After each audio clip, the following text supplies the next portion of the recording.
오늘도 여러분을 생수의 말씀 앞으로 초대합니다.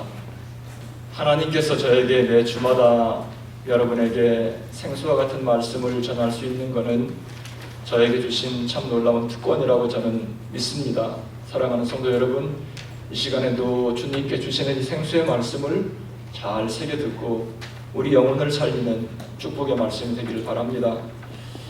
오늘 우리에게 주시는 말씀은 사사기 17장 6절 말씀, 사사기 17장 6절 말씀 한 절 되겠습니다. 한 절, 우리 같이 짧은 한 절이기 때문에 한글과 영어를 계속해서 읽겠습니다.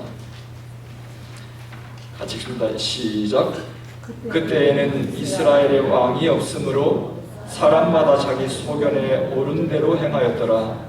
In those days there was no king in Israel.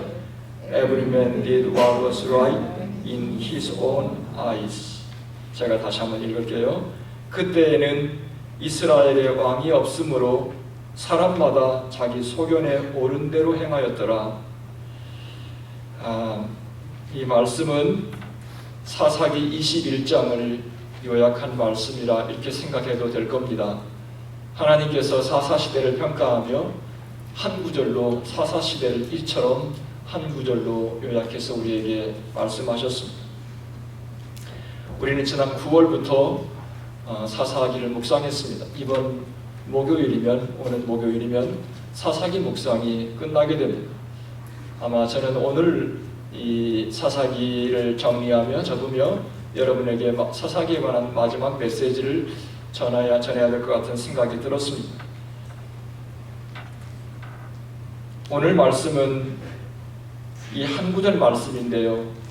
21장을 요약하며 하나님께서 이스라엘에게 이스라엘의 사사시대는 이스라엘의 왕이 없었으므로 각 사람이 자기의 소견에 옳은 대로 행했다.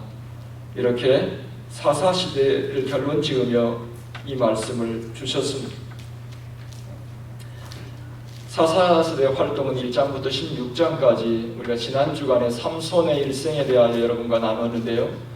1장부터 16장까지 사사 12사람의 활동을 성경은 기록하고 있고 17장부터 21장까지 지난 월요일날 묵상했던 말씀부터 사사 12사람이 활동했던 사사시대를 성경은 평가하고 있었습니다. 사사시대를 평가하며 17장 서두 오늘 본문 말씀 6절에서 우리가 방금 읽었던 것처럼 사사시대는 왕이 없었으므로 사람마다 자기 생각, 자기 소견에 옳은 대로 살았다. 그리고 참 공교롭게도 희한하게도 이제 오는 목요일 날 여러분이 사사기 맨 마지막 부분을 묵상할 건데요. 맨 마지막 21장 마지막 절, 항상 끝은 중요하죠. 끝은 결론이니까. 21장 마지막 절에 25절에 보면 그때 이스라엘의 왕이 없으므로 사람이 각각 그 소견에 옳은 대로 행하였더라. 이거 심상치 않은 말씀이에요. 그렇죠? 사사시대를 평가하면서 17장부터 21장까지는 사사시대를 평가한다 그랬는데 17장 평가를 시작하면서 이 말씀을 주셨고 맨 마지막에 결론같이 사사시대 결론같이 이 말씀을 다시 또 반복해서 말씀을 하시는 것은 사사시대에 우리가 결코 놓치지 말아야 될 매우 중요한 메시지가 이 말씀 속에 있음을 다시 한번 생각하게 됩니다. 사사시대는 왕이 없었다는 것 분명해요. 이 말씀 보면 그 다음에 사사시대는 각 사람이 자기 생각대로 살았다. 자기 생각에 옳은 대로 행동했다는 것이 사사시대의 특징이었습니다. 사람들마다 자기 생각대로 살았던 그때는 무정부 시대, 그 다음에 혼란의 시대라고 우리는 생각할 수 있습니다.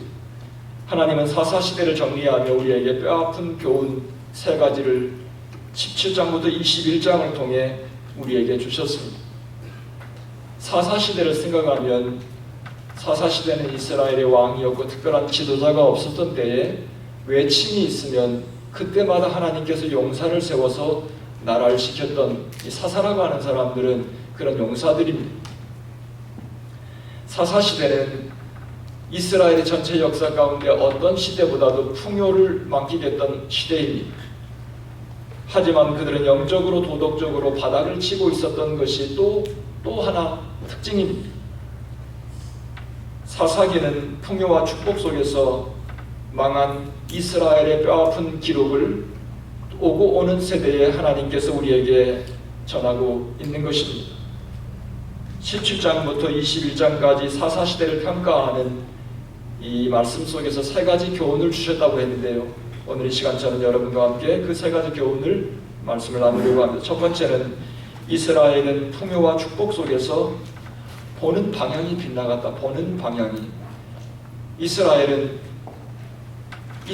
사사기에 망한 이스라엘이 그 풍요와 축복 속에서 몰락한 가장 근본적인 첫 번째 이유를 하나님께서는 그들이 보는 방향이 빗나갔다는 거예요.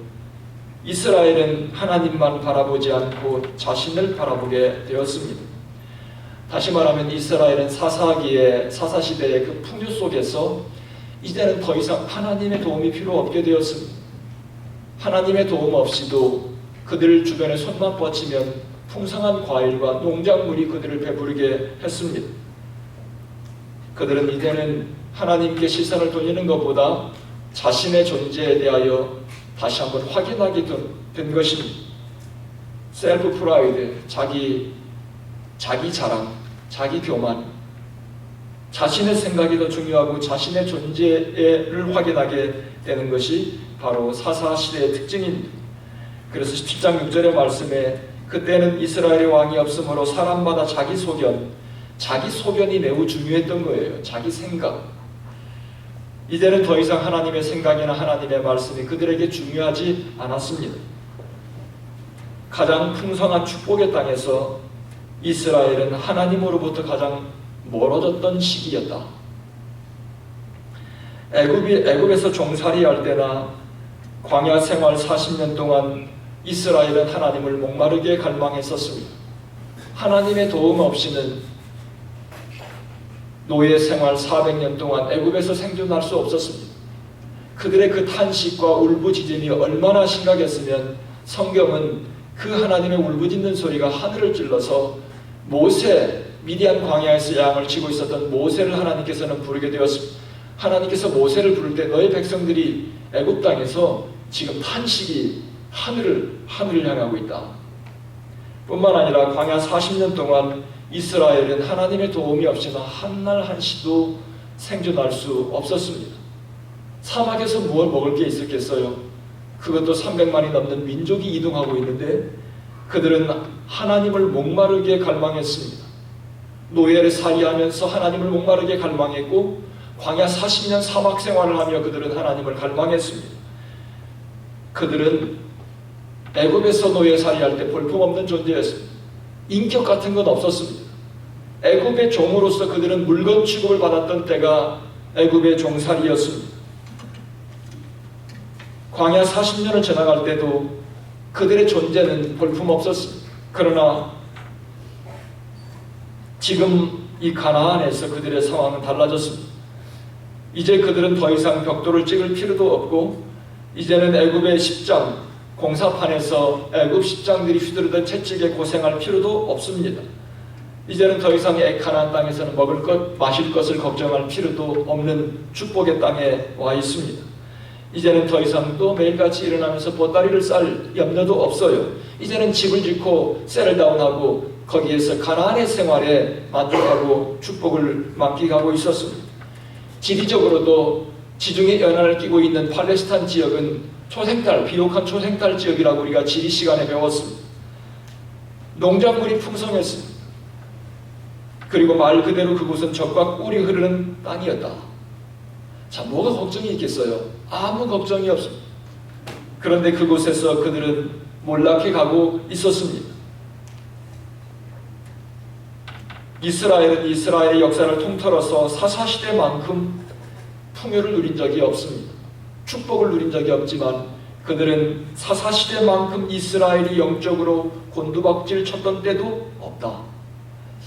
굉장히 우리가 이해할 수 없는 하나님께서 메시지를 사사기 17장 6절 말씀, 21장 25절의 말씀, 동일한 말씀을 계속 반복하시면서 우리에게 주고 계십니다.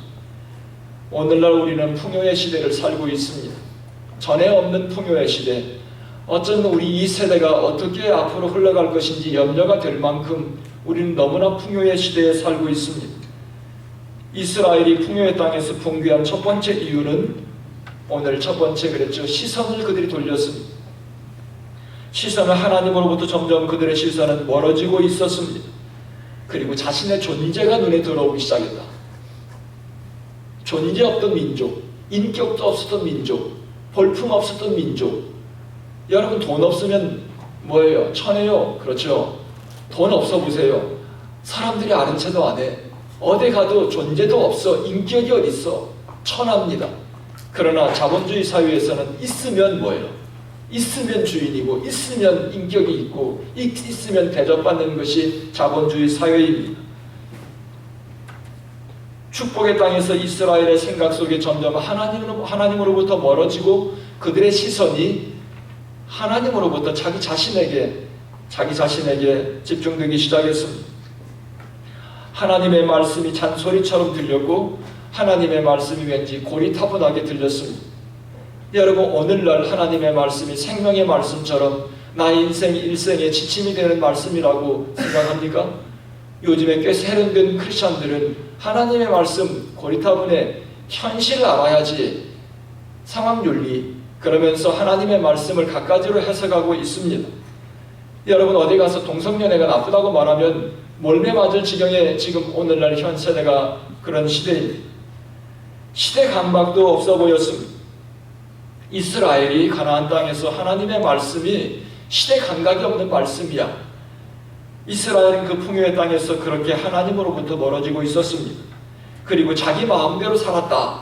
이것을 오늘 말씀은 사람마다 자기 소견에 옳은 대로 행했다. 여러분 사람마다 자기 생각이 자기 주관이 있습니다. 모든 사람이 자기 생각이 옳다고 그렇게 살고 있었습니다. 일이 좀 잘 되면 하나님에 대해서 우리 마음속에 간절한 마음이 없어지는 것, 이것이 참으로 무서운 겁니다. 가나안 땅에 들어가서 이스라엘 백성들이 배가 불렀어요. 이스라엘 사람들이 더 이상 자기 자신을 모독하는 사람도 없고 인격을 모독하는 사람이나 그런 사람이 없어졌습니다. 이스라엘은 가나안 땅에서 하나님에 대하여 간절한 마음이 없어진 것입니다. 사사시대의 풍요의 땅에서 이스라엘이 무너진 가장 근본적인 이유가 빗나간 거예요. 빗나간 것. 하나님으로부터 등을 돌리고 자기 자신, 셀프. 이사야서 53장 6절에 보면 우리는 다 양 같아서 어떻게 했습니까? 그릇 행하여 잘못된 길로 가는 것, 빗나가는 것, 그리고 각기 제 길로 가는 것, 자기가 하고 싶은 길로 가는 것, 이것이 바로 여호와께서는 우리 무리의 죄악, 그릇 행하고 각기 제 길로 가는 것, 자기 하고 싶은 대로 하는 것, 이것이 하나님 앞에 죄악, 이니쿼티, 죄악이 된다. 우리가 세상을 살면서 잘못하는 것, 이것이 하나님 앞에 죄악이라고만 생각합니다. 그런데 성경은 하나님의 말씀을 빗나가는 것, 잘못된 길로 나가는 것, 내 마음대로 하고 싶은 대로 하는 것, 이것이 하나님 앞에 죄악이라. 빗나가는 것, 풍요 속에서 우리가 넘어야 될 산이 바로 이것입니다. 여러분 어려울 때는 하나님밖에 보이지 않죠. 여러분 한번 궁색해 보세요. 어디 갈 데 없어 보세요. 앞에 보이지 않아 보세요. 사람이 안 보입니다. 내가 어디 있어요? 나는 존재도 없어요. 하나님밖에 안 보입니다. 하나님 제발 나를 이곳에서 제발 나를 구해주세요. 하나님밖에 보이지 않지만 일이 해결되고 나면 우리는 내 자신이 눈에 들어오기 시작합니다. 풍요 속에서 바로 우리가 넘어야 될 산이 바로 그것입니다. 이 마음을 극복해야 됩니다.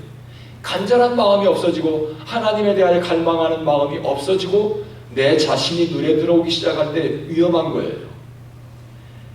근심 걱정 없을 때, 모든 것이 잘 되고 있을 때 하나님으로부터 우리의 마음이 멀어지려고 하는 이 마음을 가지고 우리는 매일같이 사투를 벌려야 합니다. 저는 매일 새벽에 나아가 주님 앞에 나아가 이 마음을 다잡습니다. 우리의 마음은 항상 뭡니까? 야생마처럼 세상의 즐거운 것을 향해서 막 달려나가려고 해요.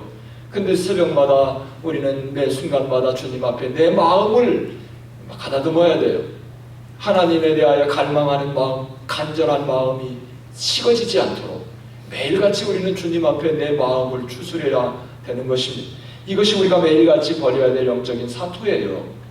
사랑하는 성도 여러분, 언제나 우리는 배고팠던 그 시절을 잊지 말아야 합니다. 언제나 우리는 정말 내가 앞이 보이지 않고 깜깜할 때 간절했던 그 하나님을 잊지 말아야 합니다. 이스라엘은 애굽에서 종살이했던 그 시절, 그 다음에 광야 40년을 보냈던 그 시절을 까마득히 잊어버렸습니다. 사사기 17장부터 21장에 보면 이스라엘은 젖과 꿀이 흐르는 축복의 땅에서 영적으로 도덕적으로 가장 처참한 생활을 하고 있었다는 사실이 참으로 놀라운 거예요. 여러분 생각해보면 이 애굽에서 노예살이할 때 처참한 생활이었을 것 같지 않아요? 또 사막을 지나오면서 이스라엘은 처참한 생활이었을 것 같지 않아요? 그런데 그렇지 않다는 거예요. 사사기가 우리에게 주시는 첫 번째 메시지는 그렇지 않다는 것입니다. 이스라엘은 가장 축복을 누리며 풍요의 땅에서 그들은 영적으로 도덕적으로 처참하게 무너지고 있었다는 것입니다. 결국 사사시대는 꿈에 그리던 드림랜드, 가나안 땅이 꿈에 그리던 드림랜드였죠. 거기서 사사시대 맨 마지막에 가면 종족 간의 피비린내 나는 전쟁으로 사사시대의 막을 내리고 있습니다. 결국 그 전쟁으로 한 지파가 없어져요. 이스라엘과 베냐민 지파가 피비린내 나는 전쟁으로 사사시대를 마감하게 됩니다. 결국은 궁여지책으로 이 사사시대 부녀자, 그 다음에 아이, 모든 걸 다 그냥 진멸했어요. 자기 종족이에요. 자기 핏줄이에요. 야곱을 통해서 나왔던 12자손을 통해 번성했던 이 민족이에요. 그런데 베냐민 지파가 대적한 것으로 인해서 그들은 베냐민 지파를 진멸시키고, 그리고 전쟁에서 도망간 600명을 인해서 그들이 다 죽이고 나니 정신이 번쩍 났어요. 그래서 다른 길앗 족속을 가서 점령해서 죽이고 거기서 부녀자들을 생포해 와서 이 베냐민 지파를 살리기 위해서 마지막으로 그들은 궁여지책으로 그렇게 하고 있는 것을 사사기는 우리에게 전하고 있습니다. 가나안의 축복의 땅에서 영적으로 도덕적으로 타락했던 그들의 최후는 민족 간의 동족 상잔의 비극으로 사사기를 마감하고 있습니다. 이번 주간에 여러분들이 사사기를 묵상한 말씀입니다. 이스라엘 백성들이 숫자가 많습니까? 전쟁을 통해서 이스라엘은 4만 명의 사랑하는 형제들이 죽었고, 베냐민 족속들에게는 총 계산해 보면 5만 100명, 그러니까 10만 명 가까운 사람이 그 민족 가운데 전쟁에서 목숨을 잃었습니다. 목숨을 잃은 사람이 그리고 거기서 다친 사람이 또 얼마나 많겠어요. 사랑하는 성도 여러분, 풍요의 땅에 영적으로 도덕적으로 곤두박질 때 그 최후는 이와 같은 피비린내 나는 것이라고 사사기를 통해 우리에게 주시는 첫 번째 교훈의 말씀입니다. 풍요와 축복의 날 우리에게 찾아오는 무서운 징후는 하나님이 자꾸 멀리 느껴지는 것, 하나님의 말씀이 자꾸 잔소리처럼 들리는 것. 옛날에는 그런 마음이 들지 않았는데 하나님 앞에 드려지는 헌금이 자꾸 아까운 생각이 드는 것, 이거 이상한 징후예요. 축복의 날 이 마음을 극복하지 못하면 우리는 사사기를 통해 주시는 이 교훈 말씀을 다시 우리는 사사기의 실수를 이 세대에 우리가 반복하게 될 것입니다. 여러분 세상에 보면 놀랍게도 한번 구글링 해보세요. 구글에 들어가서 검색해보면 세상에서 자살이 가장 많은 곳 한번 검색해보세요. 놀라운 사실은 아프리카나 아시아에서 제일 못 사는 방글라데시 같은 나라가 아니라는 사실이 첫 번째로 놀라게 하고, 세상에서 가장 자살이 많은 곳이 가장 살기 좋은 곳, 가장 평화로운 곳, 그 다음에 가장 아름다운 곳에서 가장 자살이 많다는 것. 그래서 지역적으로 보면 북아메리카, 미국과 그 다음에 유럽에 집중되어 있습니다. 놀랍지 않으세요? 가난하고 배고프고 헐벗을 때 살기 공고하니까 자살해야 되잖아요. 그런데 정반대입니다. 세상 사람들은 가장 잘 사는 곳, 가장 평화로운 곳, 가장 아름다운 곳에서 가장 많은 사람들이 삶의 공허를 느끼고 자살한다는 것입니다. 가나안 땅에서 이스라엘은 그처럼 몰락해 가고 있었습니다. 우리의 생각이 하나님으로부터 우리의 시선이 자기 자신에게로 하나님께 갈망하는 간절한 마음이 식어질 때 우리는 이처럼 영적으로 도덕적으로 몰락할 수 있다는 사실을 오늘 첫 번째 여러분 우리 모두가 기억해야 될 것입니다. 우리가 살아가면서 곤고했던 시절 하나님에 대하여 간절했던 내 마음이 있었던 것을 잃지 말아야 합니다. 언제까지라도 주님 앞에 가는 그날까지 언제나 이 마음을 잃지 않도록 우리 영적인 사투를 벌려야 합니다. 저는 그 옛날 주님 앞에 간절했던 그 옛날을 늘 기억하며 감사하는 마음을 늘 잃지 않습니다. 여러분 말로 한번 해보세요. 여러분 한번 결혼한 사람 배우자와 함께 식사를 하다가도 운전을 하다가도 그 옛날을 생각하며 주님 앞에 감사하세요. 또 싱글 누구든지 우리는 옛날 어려웠던 시절이 없는 사람이 누가 있겠어요? 하나님 앞에 간절한 마음을 갖는 걸 잊지 말아야 합니다. 하나님 앞에 갈급한 마음을 갖는 걸 잊지 말아야 합니다. 두 번째는 가나안의 풍요 속에서 이스라엘은 영적인 지도자들이 타락하는 엄청난 위기 속에 있었습니다. 17장부터 21장까지는 다시 사사시대를 평가하는 말씀이라 그랬습니다. 두 번째 거기에서 두드러진 말씀이 있는데요. 17장부터 21장 속에서 한 그룹의 사람을 계속 말씀하고 있는 건 심각한 좀 메시지가 있는 것 같지 않으세요? 레위 족속이라고 하는 족속을 사사기에서 사사시대를 평가하면서 레위 족속을 지적하고 있습니다. 레위 족속은 무엇하는 사람들이었던가? 레위 족속들도 이스라엘의 12지파 가운데 야곱의 12 아들 가운데 한 사람이었습니다. 레위 족속의 존재는 모세가 광야 생활을 시작하며 하나님께서 이스라엘에게 주셨던 성막과 그 다음에 십계명, 성막에서 봉사하는 족속들이 레위 족속들이었습니다. 하나님께서는 성막을 주시면서 너희들이 광야 생활을 하며 광야 생활을 하는 40년 동안 이 성막을 통해 하나님을 만나라. 그리고 하나님을 만나도록 사람들과 하나님 사이에 중보하며 거기서 구별하여 선별한 사람들이 레위 족속들의 사람들이었습니다. 그런데 사사시대 이 풍요 속에서 레위 족속들의 존재가 없어졌습니다. 레위 족속들의 할 일이 없어졌습니다. 이것이 레위 족속들이 위기에 있었고 레위 족속들의 위기는 곧 이스라엘의 영적인 도덕적인 타락으로 몰락하게 된 것입니다. 사사시대 레위 족속들은 그 존재의 의미를 상실했습니다.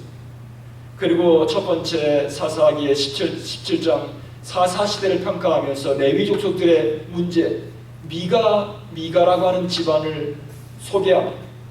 미가라고 하는 사람은 집안에 우상을 만들어 놓고 그리고 그들은 이 레위 족속의 청년을 만났어요. 그래서 레위 족속의 청년으로 하여금 자기 집안에서 제사장 노릇을 하는 십계명을 통해 하나님께서 이스라엘에게 가장 배격한 것이 경계한 것이 하나님의 이름을 빙자해서 어떤 우상도 만들지 말라 그랬습니다. 하나님은 어떤 우상이 갇혀있는 것이 아니라 온 천하 만물 속에 함께 하시는 다스리시는 섭리하시는 하나님이시기 때문에 어떤 우상을 만들어 놓고 거기에 하나님 계신다고 하지 말라 했습니다. 미가라고 하는 사람은 은으로 이상한 상을 만들어 놓고 레위라는 레위 청년을 자기 집안의 제사장으로 하여했습니다. 그리고 후에 그 다음에 또 이제 18장에 가면 단지파, 그리고 단지파가 이 에브라임에 있는 단지파가 라이스라고 하는 지역을 점령하면서 이 사람들이 와서 미가 족속에 있었던 우상을 탈취해갑니다. 그리고 미가의 집안에서 섬기고 있었던 제사장인 이 사람을 또 레위 청년을 그들이 사로잡아서 단지파의 제사장으로 그들이 이렇게 하여 그러면서 이 레위 청년에게 뭐라고 하냐면 네가 한 집안에 제사장으로 있는 것이 낫느냐 아니면 이 한 족속에 제사장으로 있는 것이 나은가 선택하라. 600명의 용사가 와서 칼과 창을 들고 그렇게 위협하니 뭐라 하겠어요. 그런데 거기에서 이 사람이 거기서 이제 단 족속을 따라가서 단 족속의 우상을 섬기는데 제사장 노릇을 하며 거기서 하여 되게 되었습니다.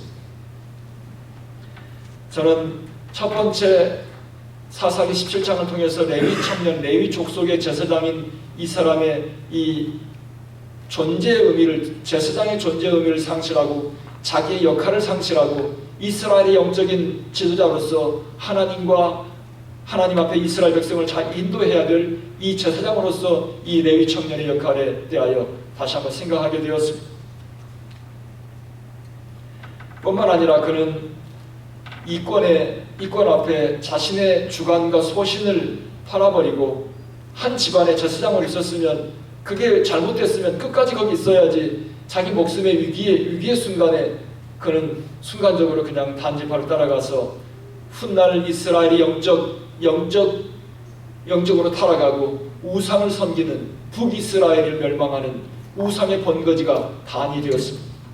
성서학자들은 그것이 우상의 원주가 되었다고 그렇게 말하고 있습니다. 뿐만 아니라 사사기 18장에 보면 또 다른 레위 족속을 소개하고 있습니다.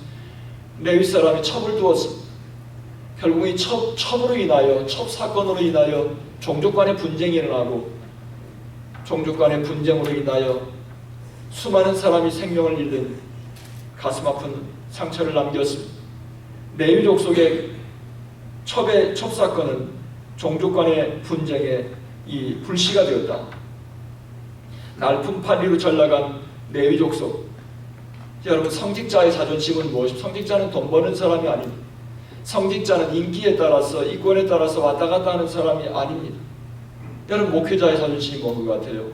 목회자는 돈 버는 사람 아니에요. 목회자는 명예에 따라서 왔다 갔다 하는 사람이 아니에요.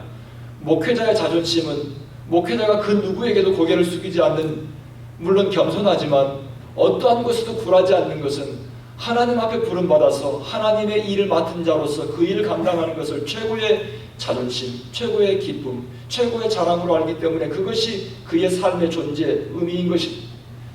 사사시대의 레위 족속들의 몰락은 곧 이스라엘의 영적인 몰락을 상징했습니다. 성직자들은 시대의 바로미터여야 한다. 성직자들이 몰락하면 더 이상 그 세대는 희망이 없는 것입니다. 성직자들은 지난 수요일 말씀 가운데 제가 말씀드렸는데, 성직자들은 온도계가 되지 않고, 온도계가 아니라 온도 조절 장치, 시대의 경종을 울릴 뿐만 아니라 시대가 타락하지 않도록 그들은 하나님 앞에 서서 그들은 바로메터가 되어야 합니다. 성직자들은 최후의 보루, 최후의 성루, 끝까지 몰락하지 않고 남아있는 마지막 성루, 성직자들은 그런 것들이 되어야 합니다. 그런 점에서 사사시대를 지나가며 주님께서 우리에게 주시는 두 번째 메시지는 성직자가 얼마나 중요한가. 성직자가 무너지면 시대는 희망이 없다. 성직자들이 하나님의 말씀 가운데 바로 서서 그것을 지키며 그 말씀 앞에 자기의 목숨을 바치고 하나님과 성도들 앞에 중재자 역할을 잘할 수 있도록 성직자들을 위해서 우리는 기도해야 될 것입니다. 바로 사사시대의 매우 중요한 교훈 중에 하나는 레위 족속들이 자기의 본분을 지키지 못하고 있었습니다. 그리고 그 일에 충성하지 못했습니다. 그러므로 이스라엘은 역사의 전례 없는 영적으로 도덕적으로 하염없이 몰락하고 말았습니다. 세 번째 우리에게 주시는 사사시대를 평가하며 사사기 17장부터 21장까지 우리에게 주시는 메시지는 다스려지지 않은 풍요 속에는 독이 있다. 여러분, 이스라엘 역사 속에 사사시대만큼 돈도 많고, 우리 오늘날로 말하면 돈도 많고 먹을 거 걱정 없고 모든 게 다 풍성했어요. 그런데 그들은 이스라엘 역사 속에 그 어느 때보다도 영적으로 몰락하고 도덕적으로 몰락했습니다. 희한하죠. 이스라엘이 어떤 족속인가? 그들은 400년 동안 종살이를 하면서도 몰락하지 않고 그 종족을 이어왔던 질긴 민족이었습니다. 뿐만 아니라 광야 40년 먹을 것도 없고 마실 것도 없는 사막에서 40년 동안 죽지 않고 살아남은 이 민족입니다. 그런데 어떻게 이 풍요의 땅 가나안에서 이렇게 올라갈 수 있습니까? 이것이 오늘날 우리에게 주시는 무서운 교훈입니다. 풍요 속에 다스려지지 않은 풍요, 다스려지지 않는 돈, 다스려지지 않는 성공, 다스려지지 않는 우리가 누리는 모든 것 속에는 독이 있다. 어떤 독? 나를 침몰시키는 독이 있다는 거예요. 오히려 가난하고 공부했을 때 내가 무너지지 않고 살아남았는데 왜 내가 이처럼 성공의 날 이처럼 처참하게 무너질 수가 있나? 이것이 사사시대를 통해 우리에게 주시는 세 번째 교훈입니다. 여러분, 아브라함을 보면 여러분 돈만 있는 거 아니에요. 아브라함을 보면 100세에 얻은 아들 이삭을 하나님께서 어느 날 바치라고 하지 않습니까? 이삭이 독이었어요. 이삭이 100세에 얻은 아들이 얼마나 복덩이에요. 복이지요. 아니 사라에게 자식을 준다고 하니까 무슨 낙이 있겠습니까? 이 나이에 가망이 없었던 부부에게 하나님께서 자식을 주셨고 축복입니다. 그런데 어떻게 그 축복이 아브라함의 가문의 독이 될 수 있습니까? 하나님이 보이지 않는 거예요. 이삭밖에 눈에 보이지 않아. 이게 독이야, 독. 하나님께서 그 마음을 정리하기 위해서 이삭을 갖다가 가서 하나님 앞에 바치라가. 하나님이 무슨 넓은 마음이 있어서 언제는 주고 언제는 뺏어 가겠어요? 그거 아니죠. 아브라함에게 이삭이 복이 되기 위해서, 아브라함이 믿음의 조상이 되기 위해서는 아브라함과 이삭의 관계가 그렇게 돼서는 안 된다는 거예요.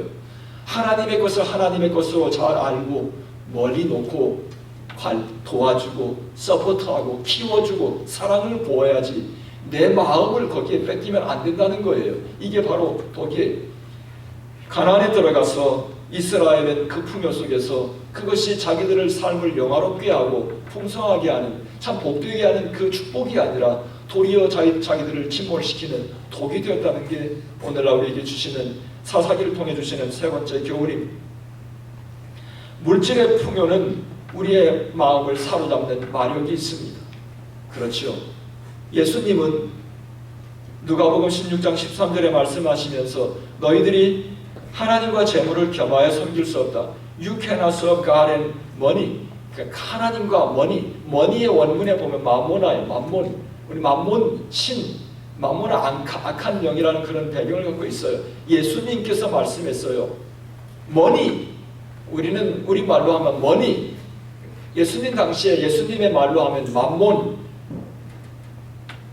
사랑하는 성도 여러분, 세상의 모든 것들 하나님께서 우리에게 축복으로 주신다고 하는 그 속에는 무서운 맘몬이 뒤에 있다는 것을 우리는 기억해야 됩니다. 하나님께서 나에게 부어주실 때, 하나님께서 나에게 모든 걸 잘 열어주실 때, going well 할 때, 시온의 대로가 내 앞에 열려서 잘 나가고 있을 때, 여러분 다스려지지 않은 모든 성공, 다스려지지 않은 모든 축복, 다스려지지 않은 모든 것들은 독이 있다는 걸 여러분 기억해야 해요. 가나안의 풍요가 이스라엘에게는 독이었습니다. 독이 되었습니다. 저는 여기서 여러분에게 모든 풍요와 물질, 돈, 성공, 초연해지는 마음, 제가 지난번에도 초연해지는 마음에 대해서 말한 적이 있었어요. 세상의 모든 것에 대해서 초연해지는 마음을 배우십시오. 여러분, 우리는 죽을 때 우리의 성공, 우리의 벌었던 모든 업적 갖고 갈 수 없습니다. 세상의 모든 것에 대하여 초연해지는 마음을 배우세요. 사사기를 통해 주님께서 우리에게 주시는 세 번째 교훈은 초연해지는 마음을 좀 배우세요. 하나님께서 나에게 부어주실 때, 하나님께서 나에게 모든 걸 쏟아 부어주시고 축복하실 때 그 모든 것으로부터 한 발짝 뒤로 물러나는 마음을 배우세요. 그렇지 않으면 우리도 가나안에서 몰락했던 이스라엘의 전철을 밟게 될 것입니다. 시편에 보면 시편 62편 10절에 재물이 늘어도 어떻게 하라겠습니까? 거기에 어떻게 하라고요? 어려워 말라면 치심치 말라. 그런데 뭐예요? 영어로 하면 우리 마음을 거기에 두지 말라. 더 쉽게 말하면 재물이 늘어나면 어떻게? 우리 마음을 혹하고 다 뺏기잖아요. 돈밖에 안 보이잖아요. 뭐가 잘 되면 그거밖에 안 보이잖아요. 사람의 마음이 그처럼 약한 거예요. 뭐 조금 좋은 게 나타나면 그거밖에 안 보여요. 그렇죠? 공부를 그렇게 했으면 얼마나 좋을까. 공부를 하면서 그냥 그거밖에 안 보이면 좋은데 엄한 것들이 우리가 다 왔다 갔다 하면서 우리를 어지럽히잖아요. 재물이 늘어도 네가 하는 일이 잘 돼도 모든 것이 잘 나가는 그날 이 마음을 거기에 두지 말라. 이것이 성경의 교훈이에요. 이것이 가나안에서 몰락한 이스라엘을 통해 주신 우리에게 교훈입니다. 디모데전서 6장 10절에 보면 돈을 사랑하는 것이 일만하게 불의가 된다. 이것을 사모하는 자들이 미혹을 받아 믿음에서 떠나 많은 근심으로써 자기를 찔렀다. 여러분, 돈을 아까 만몬이라 그랬죠. 돈은 우리가 필요하죠. 돈은 항상 나쁜 것만 아니죠. 동전의 양님처럼 돈이 있어야 우리가 가난한 사람 구제도 할 수 있고 선교도 할 수 있죠. 근데 돈 때문에 또 망할 수도 있다는 게, 이게 참 우리가 아이러니죠. 사랑하는 성도 여러분, 우리가 조심해야 될 것은 마음을 두지 말고, 그 다음에 사랑하지 말고. 돈은 뭐 하라고 주셨다고 했죠? 공부할 때 배웠어요. 돈은 잘 쓰라고 준 거예요. 그러니까 돈을 버는 것보다 더 중요한 건 뭐예요? 지혜롭게 쓰는 걸 기도해야 돼요. 돈을 열심히 잘 벌었는데 지혜롭게 못 쓰다가 망해. 돈 때문에. 그 참, 돈을 열심히 일해서 열심히 많이 벌었고, 내가 열심히 노력하고 수고하고 일해서 많은 업적을 이루는데, 그 업적 때문에 내가 그 독이 들어서 내가 망할 수 있잖아요. 어떻게 하지 말, 거기에 마음을 너무 뺏기지 말라는 거예요. 내가 우쭐해지지 말라는 거예요. 교만해지지 말라는 거예요. 그것 때문에 그것밖에 안 보이, 이렇게 되면 거기에 독에 내가 망한다는 거예요. 여러분, 아무리 세상에서 화려한 업적이 있어도, 화려한 내가 뭘 이루어서도, 축복을 받아도 내 마음을 거기에 뺏기지 말라. 가나안에서 망한 이스라엘을 통해 주시는 교훈입니다. 왜냐하면 결국 그걸 사랑하다 보면 미혹을 받고 믿음에서 떠나기 때문에, 하나님 품을 떠나기 때문에, 돈을 써야 할 때 쓰라고 주님은 우리에게 주셨습니다. 저는 풍요 속에 살아가는 건 마치 지뢰밭 같은 것이구나. 지뢰밭 걸어갈 때 조심해야 돼. 잘못하면 막 터져 죽잖아요. 그렇죠. 풍요 속에 살아갈 때 참 조심해야 돼요. 왜냐하면 우리의 마음을 거기 뺏기지 않도록. 복권 되면 다 망하잖아요. 참 희한한 아이러니예요. 복권 되면 복이 아니라 망하는 거예요. 이거 절대 하나님께서 우리 사랑하시기 때문에 복권 안 돼. 여러분, 복권 절대 사지 말고, 돈 낭비하지 말고 차라리 그거 갖고 맛있는 거 사 먹어요. 친구들하고 맛있는 거 사 먹어요. 돈은 뭐예요? 하나님께서 우리에게 각 사람의 그릇을 주셨고, 하나님께서 그릇에 넘치는 거 뭐예요? 흘러 넘치죠? 흘러가는 거예요. 담을 수 없어요. 흘러 넘치는 거 흘려내 보내야 되고, 오버플로우 해야 되는 거예요. 이게 돈의 원리예요. 물질의 원리예요. 그거에 대해서 너무나 미래를 잡으려고 애쓰지 말아요. 붙으려고 애쓰지 말아요. 흘려보내요. 예를 들면 제가 의식주에 대해서 우리가 살면서, 우리가 목숨을 부지하고 살면서 가장 필요한 게 뭐예요? 입고 먹고 사는 거 제일 중요하죠. 그 세 가지만 있으면 우리가 죽지 않고 살 수 있잖아요. 입는 거에 너무 집착하는 게 문제. 입는 것 집착하지 마세요. 입는 건요, 깨끗하게 검소하게 입는 걸 생활의 원칙으로 삼아야 됩니다. 너무 화려한 거 너무 집착하지 마세요. 검소하게, 늘 검소하게 사는 훈련을 해야 됩니다. 검소하고 단정하게 깨끗하게 입는 훈련. 두 번째는 뭐예요? 먹는 것. 먹는 게 뭐예요? 우리는 먹는 것도 집착하는 사람들 많죠. 먹는 걸 되게 집착하면 뭐예요? 나는 식도락가가 돼요. 맛있는 걸 막 찾아다니면서 찾아 먹는 것. 이거 제가 성경 보면서요, 입는 거 집착하는 거 죄다. 또 먹는 거 집착하는 거 뭐다? 여러분 대답해 보세요. 죄다. 입는 거 집착하는 사람 50 넘어가면 되게 성인병, 되게 아마 10명 중에 9명은 성인병 생겨요. 조심해야 돼요. 여러분, 먹는 거 집착하지 마세요. 먹는 거 집착하다 보면 막 비만돼요. 그래서 먹는 거 많이 먹다가 돈 쓰고, 이제는 또 다이어트 한다고 돈 쓰고, 병원 간다고 돈 쓰고, 이거 얼마나 수준다 합니까? 저는 이제야 철이 나서요. 제가 처음에 어렸을 때 자라면서는, 시골에 자라면서 형제들 5이나 되고 넉넉지 못한 살림살이니까 다 밥을 먹을 때 저는 이렇게 막 컸는데, 그러니까 얼마나 식욕이 왕성했겠어요. 내 것만 먹고 나면, 빨리 먹고 나면 배고픈데 말이야. 이거 다른 사람 쳐다보고 있으면 우리 아버지는 딱 근엄한 목소리로 네 그만 먹어라. 그것도 우리 아버지의 말씀으로 목식밥만 먹어라 이렇게 하면, 그러면 그냥 수저를 놔야 돼요. 그래가지고 더 클 건데, 제가 우리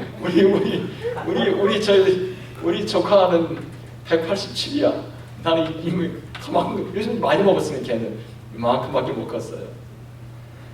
그런데 여러분, 먹는 거에 집착하지 말고, 요즘에는요, 제가 그렇게 하다 보니 결혼해가지고는 밥을 한 번만 안 먹으면 화가 났어요. 결혼하고는 밥을 안 주면 막 싸운 적이 몇 번 있었어요. 다른 건 아니야. 밥을 먹어야 돼. 밥을 먹어야 이게 돼요. 그런데 이제 그러고 나서 몇 년 지나고 나니까 밥을 안 먹어도 이제 괜찮아. 요즘에는 뭐예요? 그래, 인생이 먹기 위해서 사는 게 아니라 살기 위해서 먹는 건데, 이제야 50이 넘고 나니까 철이 나는 것 같아요. 그래서 그러다 보니까 살도 다이어트도 절로 돼요. 절로 되고 얼마나 감사해요. 사랑하는 성도 여러분, 입는 것 집착하지 말고 먹는 것 집착하지 말자. 여러분, 요즘에는 풍요 속에 살고 있습니다. 요즘처럼 우리가 참 복받은 세대가 없어요. 요즘에는 뭡니까? 세계를 내 손바닥에 놓고 다 보죠. 실시간으로 지구 끝에서 일어나는 걸 내 손바닥으로 다 볼 수 있습니다. 사랑하는 성도 여러분, 이 풍요 속에서 우리는 너무 집착하지 맙시다. 먹는 것 그냥 뭐예요? 내가 살기 위해서 적당히 먹어둬요. 그리고 부지런히 일하고 많이 벌어서 오버플로우, 넘치는 것은 뭐예요? 흘려내보내라. 이게 원리 순리예요. 하나님의 순리고 원리예요. 그러니까 집도 우리는 참 옛날에 한국에서는 6.25 전쟁 이후에 우리가 가난을 겪어온 민족이기 때문에 잘 먹어야 되고 잘 입어야 되고 또 집도 층집에 살아야 되고 이것이 우리의 생각이었지 않습니까? 근데 집도 뭐예요? 적당한 집에 사는 게 가장 하나님의 뜻이에요. 너무 큰 것만 좋아하지 말고 자기 가족의 적당한 집으로 사는 게 하나님의 뜻입니다. 결론적으로 청교도적으로 좀 살아라. 그러니까 유럽 사람들이 미국의 종교의 자유를 찾아서 왔을 때 여기 와가지고 정말 혹독한 겨울을 보내면서 그들은 근검 전략이 몸에 배서 퓨리턴 라이프, 청교도적인 삶은 뭐예요? 근검 전략이 몸에 배 있는 것. 구두쇠가 되라는 말은 아니고 수전도가 되라는 말은 아니고 근검 전략, 청교도적으로 살아서 어떻게 해요? 이제 어떻게 쓰냐가 중요하다고 그랬죠. 제가 한 예를 말씀드릴게요. 우리 교단은 매년 성탄절이 되면 라팀은 성탄 감사 헌금을 드려요. 올 2015년 우리 성탄 감사 헌금의 목표액이 얼마인 줄 아세요? 1억 7,500만 불이에요. 1억 7,500만 불. 이게 한 교단, 우리 침례 교단이 2015년 목표하고 있는 액수예요. 여러분, 돈 걷어서 어디다 쓰려나? 걱정하지 마세요. 여러분, 남침례교단에 와서 참 감사하세요. 남침례교단은 이게 몇 년에 걸쳐서 하는 게 아니라 매년마다 1억 7,500만 불, 올해는 매년마다 조금씩 올리는데요. 그 돈 걷어서 미국에서 소비하잖아요. 모든 것 다 어려운 제3세계 어려운 선교사들이 나가 있는 곳에 그 돈 갖다 퍼다 붓습니다. 매년마다.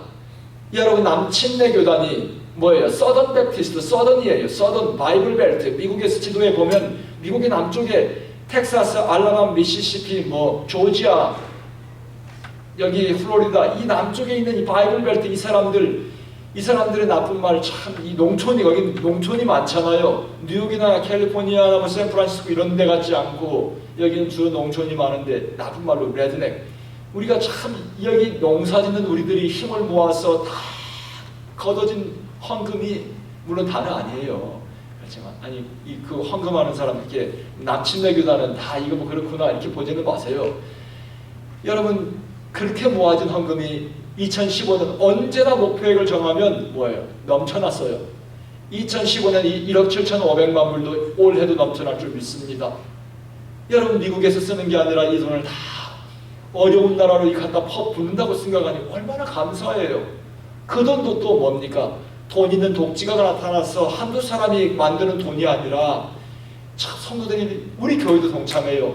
우리 교회도 매년 같이 우리 교회 작은 교회도 다 이렇게 라팀은 성탄 감사 헌금을 주님 앞에 드리고 그 돈이 세계 어느 곳으로인가 흘러갑니다. 사랑하는 성도 여러분, 우리의 삶의 원칙은 가나안에 들어가서 이스라엘이 몰락한 세 번째 이유는 뭡니까? 아까 제가 뭐라고 그랬어요? 뭐라고 그랬죠? 제가 설교하고 그렇게 잊어버리네. 다스려지지 않은 풍요 속에 독이 있다. 다스려지지 않은 풍요 속에 독이 있다. 그 속에 내 마음을 뺏기는 게 독이야. 마음을 뺏기지 말고 근검 전략하고 청교도적으로 살고, 그래서 뭐예요? 이걸 흘려보내자. 이것이 우리의 삶의 존재인데, 그렇게 될 때 우리는 어떤 풍요 속에서도 몰락하지 않습니다. 어떤 축복 속에서도 그 풍요가, 축복이, 그 성공이 나를 영화롭게 만들어요. 내 삶을 영화롭게 만들고 내가 주님 앞에 갈 때 내 삶을 존귀하게 만드는 거예요. 평생 살면서 돈은 많이 벌고 굉장한 업적을 이뤘는데 세상에 나가서 공헌한 바가 없어. 아무도 수업한 것이 없어요. 나밖에 몰랐던 인생은 뭐예요? 가나안 땅에서 몰락한 이스라엘 족속 같은 삶인 거예요. 사랑하는 성도 여러분, 오늘부터 우리는 건강전략하고 하나님 앞에 우리는 내게 주신 것들을 주님 나누고 흘려보내고, 그래서 우리의 삶이 주님 앞에 영광스러운 삶이 되기를 바랍니다. 애굽에서 400년을 견뎌왔던 이스라엘, 광야 40년을 견뎌왔던 이스라엘이 허망하게도 가나안에서, 축복의 땅에서, 풍요의 땅에서, 부러울 것이 없는 곳에서 영적으로 도덕적으로 이처럼 처참하게 몰락했습니다. 우리의 삶의 우선순위를 오늘도 주님께서 분명하게 가르쳐 주시고 계십니다. 하나님 먼저, 하나님 이외에 다른 곳에 내 마음을 두지 맙시다. 너희는 먼저 그의 나라와 그의 의를 구하라. 그리하면 이 모든 것을 너희에게 더하시리라. 순서를 바꾸지 맙시다. 우리 같이 잘하는 찬송, 너희는 먼저 그의 나라와 그의 의를 구하라, 우리 같이 찬양하고 기도하고 오늘 예배를 마치겠습니다.